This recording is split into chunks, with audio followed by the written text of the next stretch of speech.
Giving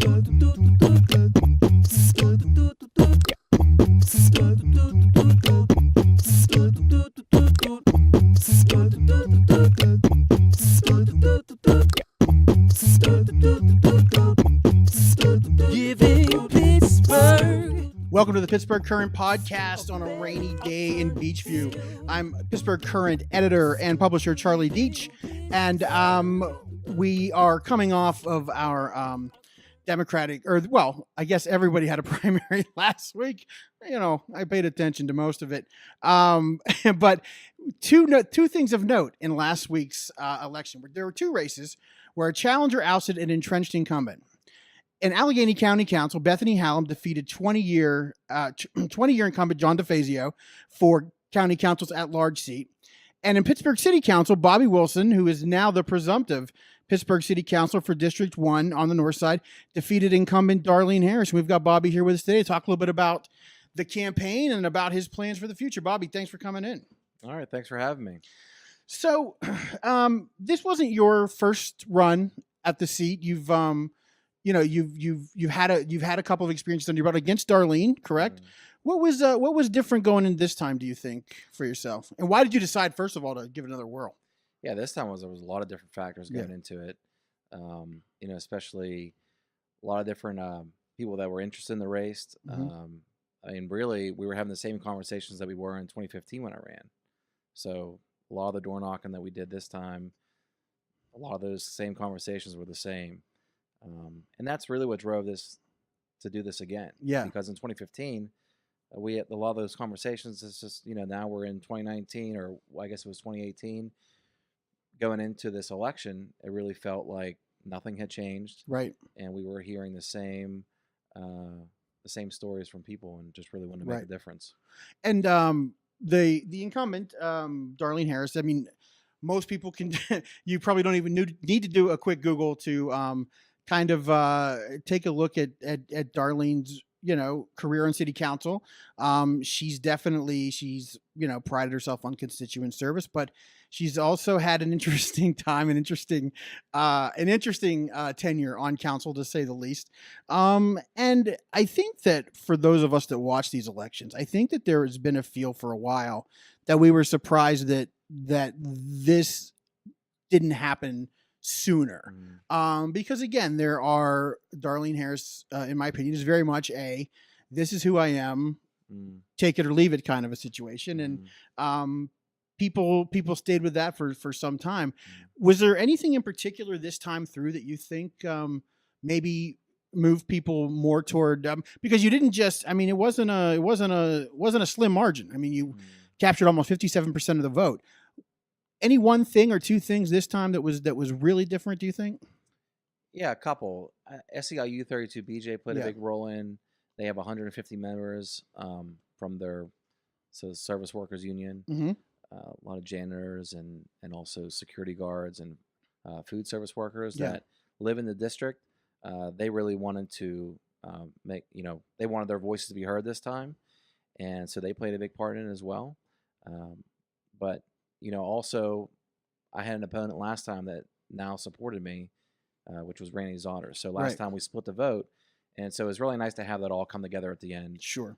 Combined with a lot more people who were on the ground, door knocking, to make sure that we were really gonna win, and we were gonna win big. Right. And I mean that, what we did in 2015, we really just capitalize on what we started. Yeah. Because a lot of people know, and a lot of people said, you've been working so hard at this, this is your year, type thing. And of course you're going to be, you always, as a candidate, you want to be confident going in, but did you think it would be this large of a margin, or at least a larger margin than, it wasn't just going to be sort of you weren't just going to slip by. You felt like it was going to be an overwhelming, it's a mandate really is what it was. Did you have that feeling going in? We did have a really great feeling going in, but I have to say, 2 weeks out, we were looking at where we might be, and it was a bit unreal to think that it would actually come true. So, election night was something, totally different. I've never experienced anything like that. Right. I don't know if the North Side's really, saw a win like that in a long time. Yeah. But I mean, I have to say, to Darlene's credit, like she has stuck to who she is, and, Right. and what she does, and I believe she's done good for the district. Sure. I just think that we differ on what we would do in the future. Right. And obviously, I mean, there are two roles. I mean, there are a lot of roles for city councilor, but there in terms of service, there are two main alleys of service. What's best for your district, but then you also have to be concerned with what's best for the city as a whole. And while it always kind of seemed to me over the years that, good for the north side, I feel like Darlene was there, but I feel like there were some times that it was almost just sort of she was secluded in the north in terms of not really worried too much about what was going to benefit the city as a whole. Do you have that feeling at all? Well, it really seems like we're living in a period where incumbents really need to continue to remain, continue to understand their constituents. Mm-hmm. The north side, I didn't keep track of every different change that happened, but it definitely feels like just in general, even in Allegheny County, what had happened recently with that election. Just that you really can't lose touch with your constituents. So, and that's the thing. I think that especially new people that move in, they want to make sure that you're visible. And I think people really do like bike lanes. Yeah. And I don't think people were as scared of the mayor as I was told on the north side.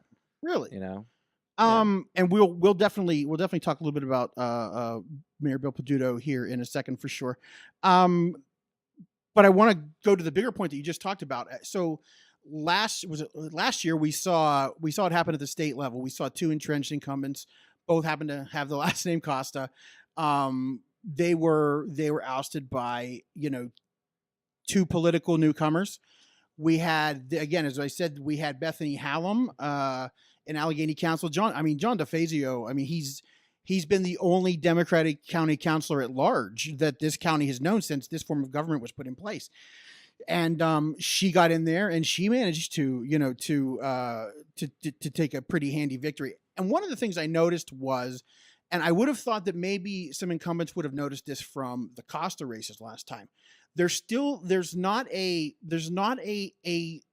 seems to be they don't seem in a hurry to really get in front of their constituents head to head with their candidates. I'm not talking about a knockdown, drag out debate, but just sort of have at least a head to head talk about the issues. And that seems to be something that, I don't know, how effective do you think that is, or how important do you think that is to that they get in front of the voters and sort of plead their case? Because I feel like that's something they haven't done. Yeah, well, I'm not familiar with every single absolutely campaign that. Sure. Because I have to tell you, like, the way I've been a part of campaigns is really grassroots. And when I talk about grassroots, I mean every day after work I'm going and I'm knocking doors. I mean, there's just no rest. And I'm not familiar with maybe some of those other races where they were to overcome someone who has incumbency for a while, but I think that we're living in a time where there's a lot of factors that go into running for running for a seat. So we have social media, we have different events, we have different the way you knock doors is, you could be a little more, you could be new at it, or you could be like myself coming off of 2015.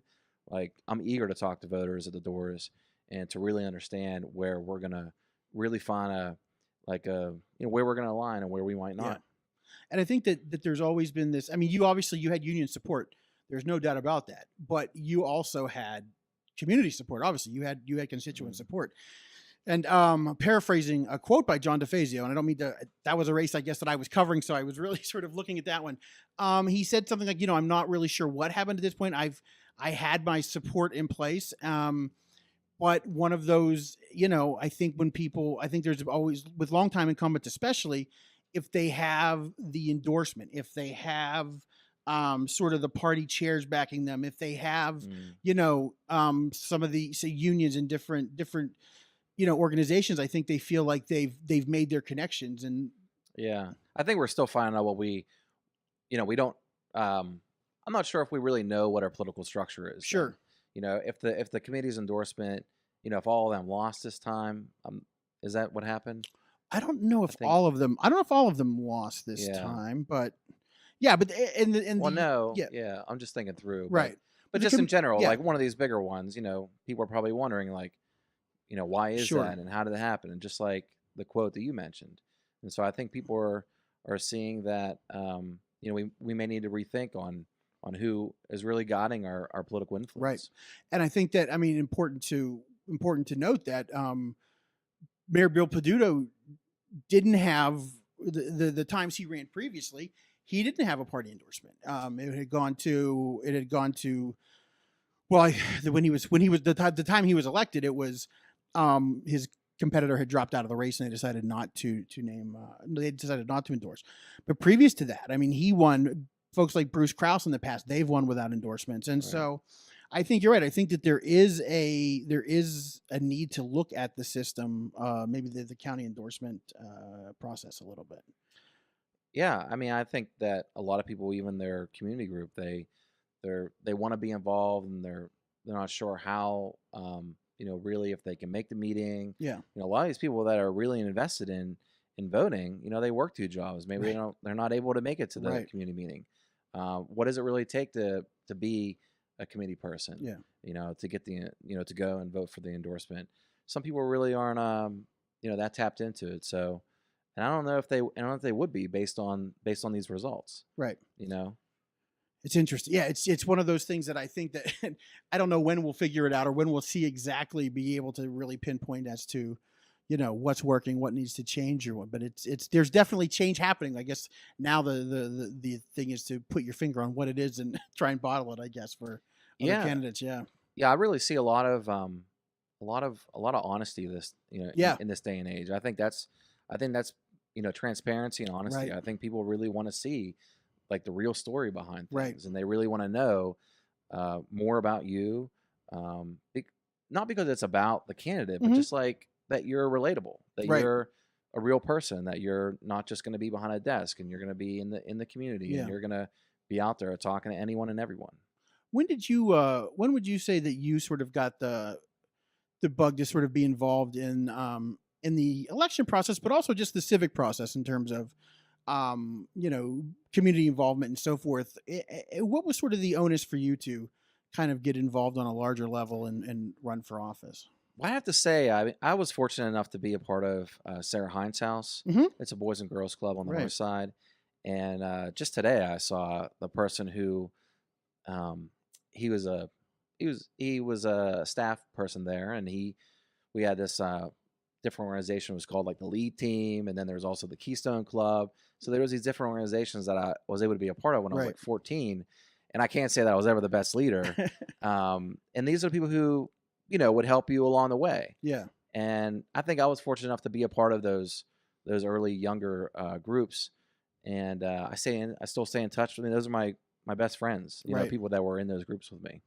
So people like that I stay in touch with, and it's carried on into what I want to do in the community and what we have been doing, and so that's something that I think is really important. So there's a lot of people are wondering in these different forums, like, what would you do for the youth and Right. everything. And so I think back to those days and how I was fortunate enough to be a part of an organization like that. And then how do you decide to take the insane step and put yourself out in the public to actually run for office? Was that just you felt somebody had to do it type of situation, or was there? Yeah, I mean, I think it was a process. I think in 2011, I definitely felt less comfortable. Mhm.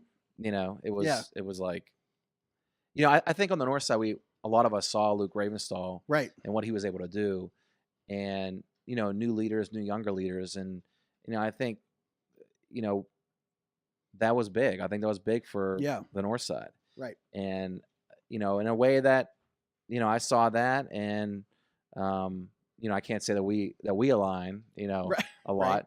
but just in general, just that it's possible for someone who wants to be involved, that they could really Yeah. put themselves out there, go through the process, put in the hard work, and I think that I just tried to carry that on for 2015. Yeah. Became more and more involved in my community, and then now more and more involved as more than I was before. Right. Um, one more thing on the election that we'll talk about. We'll talk a little bit about the district. So one thing there was a lot of I don't know why I want to say a lot of hay made. I don't know. I don't use that expression, but there was a lot of hay made about the fact that Mayor Bill Peduto came out and endorsed you. Talk a little bit about that. Is that an endorsement that you sought out? How did that all come about? And how do you, and I know there were some critics who, of course, I mean, as we all know, Darlene Harris didn't have the best relationship with the mayor. And that's probably the most polite way to describe the relationship, I think. So how did that all come about? And did you have a worry that folks might kind of say, okay, now is this guy indebted to the mayor kind of a thing? So how did that all work? Yeah, I mean, I had this endorsement in 2015, and I was continuing to work hard and wanted to make sure that we were going to come back with the same message in 2019 about get more of our fair share. And that's what I really believe, is that the North Side really deserves to be a part of the larger growth that's happened in the city.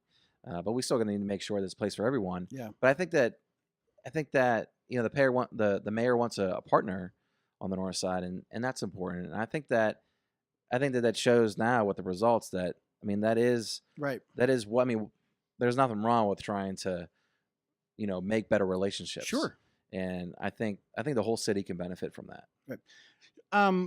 What do you think from viewing the relationship between Darlene and Bill Peduto, do you think that hurt the district in the past however many years? I mean, there's no way. I mean, he's they've been at it for a while, but and she where she maybe had Lou Gravenstall's ear back. Did you notice that the North Side was maybe losing out on some things because of that tension?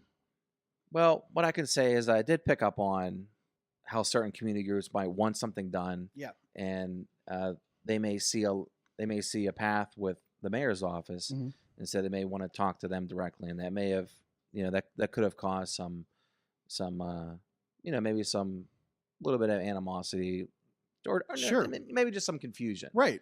It's just how we're really supposed to get stuff done on the North Side. Right. Can we just go straight to the mayor's office, or are we gonna ask the councilwoman to help us out? Right.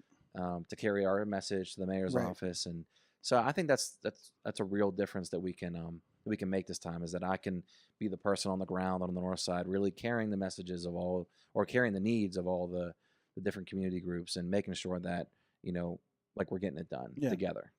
The North Side, of course, is it's a diverse neighborhood. A lot of different folks, a lot of different neighborhoods up there. What are some of the connecting issues that you see in the North Side that need dealt with? Yeah, I think we just have an overabundance of abandoned houses. Yeah. And there were so many people that were living in these properties, and now they're just left. I mean, there's some that have been on the books for 15, 20 years, and multiple in a row. And these are really holding back some of our neighborhoods, because whether or not you look at that as blight, I mean, it's really speaking to someone who needs better housing, but also that we need more if we're just gonna have better green space. If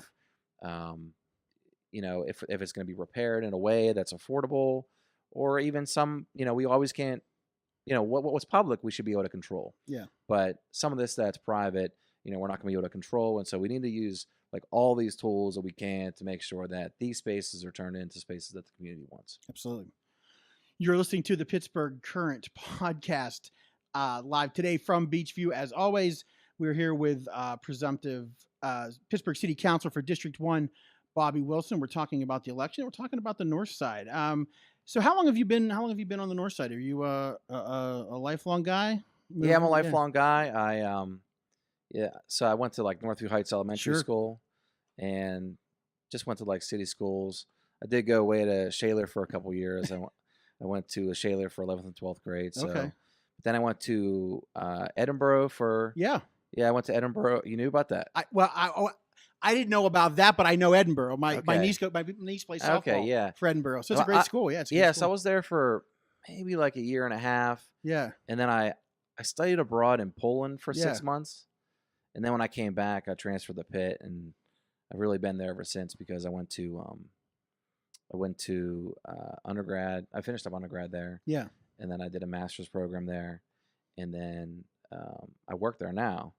Yeah. So I really spent a lot of time in Oakland. Yeah. I mean, when I was because I went to Frick International Studies Yeah. Academy when it was a middle school, and then I went to Shanley for 9th and 10th grade, and then now I'm back. You know, while I was at Pitt, and now I'm back working for Pitt. So there's this Chinese restaurant called Szechuan Express. Yeah. You know about it? I know. I know. Yeah, I know where it is. Yeah. Yeah. So I've been going there ever since I was in 6th grade. That's great. I think they've changed ownerships, but I love it. Well, you never know, that short time in Shaler, that could be the springboard to the governor's mansion, because of course Tom Corbett, of course, turned Shaler into a dream come true for himself and a nightmare for a lot of the rest of us. So let's talk about some of the neighborhoods in particular, and some of the things going on in terms of growth. Obviously, Deutschtown is a neighborhood that has grown and is continuing to sort of rehab itself. You've got a lot of good things happening on East Ohio Street, and you've got, there's still some work to do, obviously things like the Deutschtown Music Festival are coming in. And then, Mexican War Street, as always has been a great neighborhood. Some of these larger neighborhoods, and then neighborhoods like Manchester and so forth. What do you see as needs for these residents in some of these North Side neighborhoods, or which neighborhoods have the most pressing needs, do you think? Definitely areas like Marshall Shaylin. Yeah. I mean, the areas you mentioned, they have been experiencing a lot of growth. Yeah. In these past years, in this past decade, but there's definitely been some areas like Marshall Shaylin, also like Northview Heights. Yeah. There's a lot of need there, but there's also Spring Garden. Right. Yeah, there's parts of Spring Garden that are they're experiencing a lot of. I mean, they have so much potential. Yeah. And that's kind of like what a lot of people are focusing on. Right. And they should be, rightly so, because with everything's happening, in the East, and people are concerned about people being displaced, like that. Those are our concerns as well. Right. And so, all these areas that have a lot of need, the story is, or the constant reminder is, make sure that you have everything in place, so that we're not, the East End. Yeah, make those protections so residents are. And what kind of development is it improving the housing stock, or is it improving the housing stock so it's still affordable, of course, or is it businesses moving in? What kind of things are, like, I was actually just in Spring Hill, for example. Looking at You're checking out my house. Maybe looking at a like, looking at a building is a great old church that's being rehabbed up there. Oh yeah, I think it's Spring Hill or Spring Garden. So one of the two springs. Church. Yes, it was. Anyway, it was a great building. Anyway, there's a lot of development going on up there. So how do you make sure, as a council person, that it's done responsibly? Yeah, making sure that you're working first with the people in the community that are carrying these concerns, because they're right. They're right to be concerned about all this, and I think that's what the council person should be doing, is making sure that everyone in these neighborhoods are being heard, and that they have someone that they can work with. And so I plan to be that person, because not that the last council person wasn't doing what they should be, but moving forward, having someone that's being very transparent about what's going to happen, and making sure that everyone's included. I mean, working with our state senator to make sure that we have low-income housing tax credits, and that we're really making sure we're really lobbying for these funds, that we can, we're able to get extra tools so make it more affordable for people, and then also I keep hearing how. I was just talking to someone the other day, and they live in a district, and they were saying, it is affordable. My daughter was looking at a house, and there was ones for $70,000, and that's affordable. And I think that is affordable for a lot of people, right? But I think the question is, like, where are those houses, and could we put that together for people on a platform that they can easily get to, right, when they're when they're looking to finally buy? I think we need to tie these houses, but also some new developments that are going to really support people who are making not that much money. Right. People that are working on, $30,000 a year. I mean, they should be able to, if we get them into a home ownership program, support the closing cost, they could really be a homeowner. And, because that's really what the Pittsburgh was built on. They were built on people that made, money like that. And, they shouldn't be displaced at all. And you mentioned earlier about dilapidated properties. That's one of the things too, because you don't want to, a nice home that goes for $70,000 next to 3 homes that need to be torn down because they're in such bad condition. So I guess it's working hand in hand in those things to rehab as well as. Yeah, this housing opportunity fund can provide a lot. So there's gonna be money for repairs, but also money for closing costs. But really, we need to even go further, because there are programs within the housing authority that can help people, who are living in Northview Heights. What's the path for them to home ownership?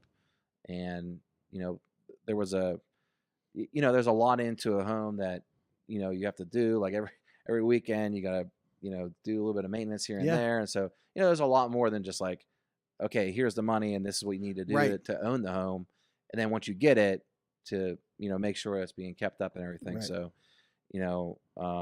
unfortunately, there are people that have very low opportunity and they have never maybe realized some of these aspects of home ownership. So there really needs to be a full program that's going to really encompass like an education component or education component on the side of that. That's a good idea. Because there's a lot of it's just it's like when you're in high school, and I feel like personal finance is something that should be taught before you're sort of set out in the world, and you and your pristine credit all of a sudden can get a credit card and have no idea how to deal with that kind of thing. So it's just there needs to be an education component so people understand everything you're getting into, property taxes, all of that stuff. I think it's definitely a need. Yeah. So I know it's still. I mean, I know there's technically still a general election to go through. I guess there could be a write-in or something like that. But have you given much thought as to what your kind of first 6 months, first 3 month priorities are going to be? Once in office. Yeah, we really need to make sure that we're building legislation that is really going to make sure that people who need access to these opportunities, that they're actually going to be the ones who are going to benefit from it. So we can't have, oh great, we have the money, here, come to this community meeting and you can access it, or you can learn more about it. The people who need this the most, these are the people who are, working those 2 jobs, and they have, 2, 3 kids, and maybe single parent. Yeah. So, someone's going to have to come to their door. So I really want to build legislation that is, based upon, that premise, that we're really going to make sure that the people who need it the most are going to get it. And just as we're wrapping up the Pittsburgh Current podcast here from, I guess it's raining. Everybody, it's raining. I'll stop saying that it's raining, but it's raining. We're here with Bobby Wilson, the presumptive Pittsburgh City Councilor for District 1 on the north side. Last week in the primary, he defeated incumbent Darlene Harris with about 57% of the vote. So, what was that? I just wanted to kind of get some thoughts from you. Maybe share a little bit. What was that night like for you? Again, you have a feeling going in, but when you sort of when you see the numbers going the way they're going, when you eventually get the call from Councilperson Harris, what starts to set in your mind? I mean, what sort of feelings do you have in those moments? We've worked so hard in that campaign, and a lot of people really have congratulated us that way, saying you ran a great campaign. You got everyone really worked really hard, and it was just so great to be there with everyone who was a part of it, and to really see it all come together across every ward. We won every ward, and just seeing that the support was everywhere, and not just in one place, and that it was really people were ready for that change. And it was really unreal, because the district's so different. I mean, there are so many different neighborhoods, and so to really go out and have a campaign that's going to touch each neighborhood and reach out in a way that people know who I am, and people know what we want to do, and really just to bring it all home at the end. It was incredible. And finally, what do you tell somebody who's maybe been thinking about making a run for elected office, or maybe someone who's tried a couple of times and they aren't sure if they're ready to try it, once more or twice more? What is your advice to those folks? It's really going to come down to hard work. Yeah. I mean, if it depends on the race. Yeah.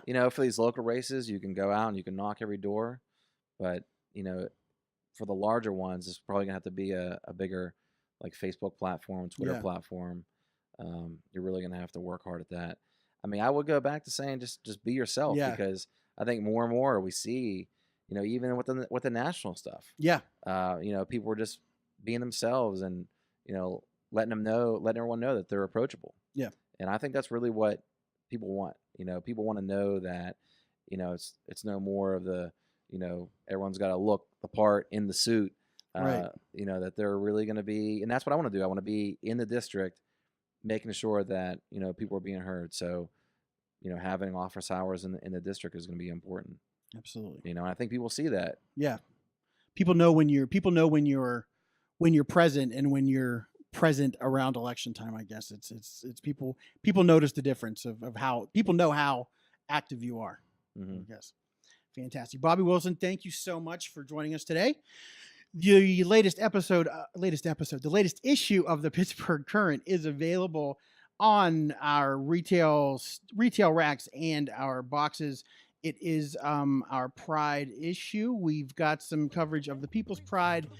We've got a listing of events going on for your Pride Month, as well as a look at the Three Rivers Arts Festival, which is also coming up. This has been the Pittsburgh Current Podcast. Thanks a lot for joining us. Have a great day. Giving Pittsburgh a better alternative. Giving Pittsburgh a better alternative. Giving Pittsburgh a better alternative. This show is a member of the Sorgatron Media Podcast Network. Find out more at sorgatronmedia.com.